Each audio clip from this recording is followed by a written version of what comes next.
روایت ہے کہ سلمان رضی اللہ تعالی عنہ حاضر ہوئے اور ان کے چہرے کے اوپر کوئی ایسے آثار تھے کہ جس طرح بہت بڑی پریشانی ہو، تو ان کو کہا کہ تمہارا جو دکھ ہے وہ اس کو کہو جو دکھ کا مداوع کر سکتا ہے، غم اسے کہو جو غم خار ہو، جو غم خار ہی نہ ہو اسے غم کہنے کا فائدہ۔ تو صبر کے دامن کو تھامو، ایک تو تلقین یہ کی گئی، اور دوسرا کہا والصلاۃ، اور نماز کے ساتھ اللہ سے مدد طلب کرو۔ حضور علیہ السلام جب بھی کسی مشکل میں مبتلا ہوتے تو حضور نماز کے لیے کھڑے ہو جاتے، اور میں نے خود کئی مرتبہ تجربہ کیا ہے، جب کوئی تکلیف پیدا ہو تو آپ نماز پہ کھڑے ہو جائیں، تکلیف میں تخفیف پیدا ہو جاتی ہے۔ اور بدر سے سخت دن کیا ہو سکتا تھا جب کافر پورے لاؤ لشکر کے ساتھ آ گئے، اور حضور کے لیے عریش ایک چھپر بنا دیا گیا، اور آقا کہیں وہاں مصلی بچھائے ہیں اور رب کے حضور کھڑے ہیں۔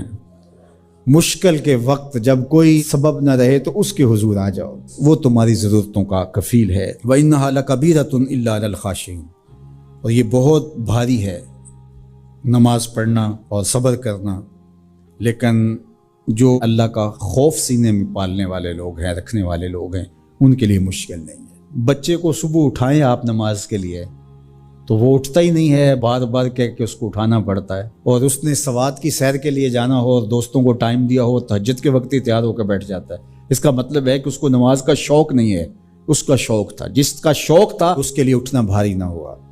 میرے والد گرامی سے کسی نے کہا جی جاگ نہیں آتی، تو فرمانے لگے صبح منڈی جانا ہو تو جاگ آ جاتی ہے، کچہریوں میں تاریخ ہو تو یاد آ جاتی ہے۔ منڈی جانا یہ تمہاری بدنی ضرورت ہے، بچوں کے پالنے کے لیے، اپنی ضرورت کے لیے۔ کچہریوں میں جانا خوف ہے، نہ گیا تو میرے خلاف فیصلہ ہو سکتا ہے، تو تمہیں نہ امید ہے اللہ سے اور نہ اس کا خوف ہے، تو پھر کیسے جاگ آئے؟ اور کسی نے کہا کہ حضور نماز پڑھنا چاہتا ہوں، جاگ نہیں آتی۔ اللہ اکبر، کہنے لگے ارادہ اگر پکا ہو تو نیند نہیں آتی، بار بار اٹھ کے ٹائم دیکھتے ہیں وقت تو نہ گزر جائے۔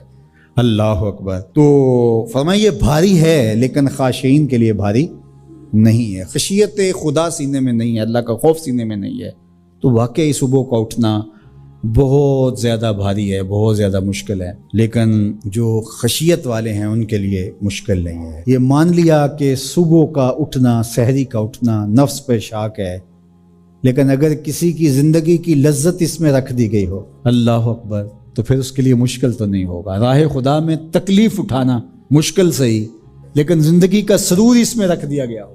وہ مزہ دیا تڑپ نے میری آرزو ہے یا رب، میرے دونوں پہلوؤں میں دل بے قرار ہوتا۔ بعض اوقات لوگ خامخواہ بے چین ہوتے کہ میں کو پوچھے تمہیں کیا ہے، چہرے کے اوپر جو ہے وہ خشونت سجائے، چہرے کے اوپر جو ہے وہ اداسی سجائے۔ آپ کو صدمہ پہنچے تو بعض اوقات ٹھیک ہے، انسان بے بس ہو جاتا ہے، اس کے چہرے بشرے سے اس کا ظہور بھی ہوتا ہے، لیکن کچھ ایسی چیزیں جو چھپائی جا سکتی ہیں اس کو چھپائیں۔ ہنس کے پی جا تلخی ایام کو ناصر، غم کے سہنے میں بھی قدرت نے مزہ رکھا ہے۔ غم برداشت کریں، اندر اتار لیں اس کو، اس کا اجر رکھا گیا ہے، اس کا صلہ بتایا گیا ہے۔ تو ہر چھوٹی چھوٹی بات کو لوگوں سے شیئر کرنا یہ نہیں، ٹھیک ہے کبھی آپ کوئی ایسی بات ہو آپ کر بھی سکتے ہیں، لیکن ہر وقت جو ہے وہ اکتائے ہوئے رہنا اور میں پریشان ہوں، میں پریشان ہوں، میں دکھی ہوں، میں دکھی ہوں، تو کیا وہ دکھ ختم ہو جائے گا؟ لوگ مہندی سجائیں گے تیرے لہو سے، لوگ مہندی سجائیں گے تیرے لہو سے، زخم دل کے نہ دکھاؤ کسی کو۔ لوگ تو اس سے طرح مذاق بھی اڑائیں گے، اور جب تم ہنستے ہو تو زمانہ تمہارے ساتھ ہنستا ہے، اور جب تم روتے ہو تو زمانہ تمہارے ساتھ نہیں روتا۔ اس لیے یہ آنسو بڑے قیمتی ہیں، وہی بہاؤ جہاں شان کریمی موتی سمجھ کے چن لے۔ یوں ضائع نہ کرو، یوں ان کو برباد نہ کرو، لوگوں کے سامنے رسوا نہ کرو اپنے آپ کو۔ انسان کو دکھ بھی آتے ہیں، بیماریاں بھی آتی ہیں، اپنوں بیگانوں کی طرف سے اس کو تلخیوں کا بھی سامنا کرنا پڑتا ہے، تو اس موقع پر آپ کی زبان کوئی ایسا جملہ نہ کہے جو اللہ کی ناراضگی کا سبب ہو۔ غم تو پہنچتا ہے اور غم سے انسان متاثر بھی ہوتا ہے، یہ تو نہیں ہے کہ تکلیف پہنچے۔ غالب نے کہا تھا روئیں گے ہم ہزار بار کوئی ہمیں ستائے کیوں، تو جب سینے میں دل ہے تو کوئی دکھ دے گا تو دکھی ہوگا، دل بے چین ہوگا۔ تو فرمایا کہ جب تکلیف پہنچے تو مدد کس سے طلب کرو؟ صبر سے، کہ اللہ مجھے توفیق صبر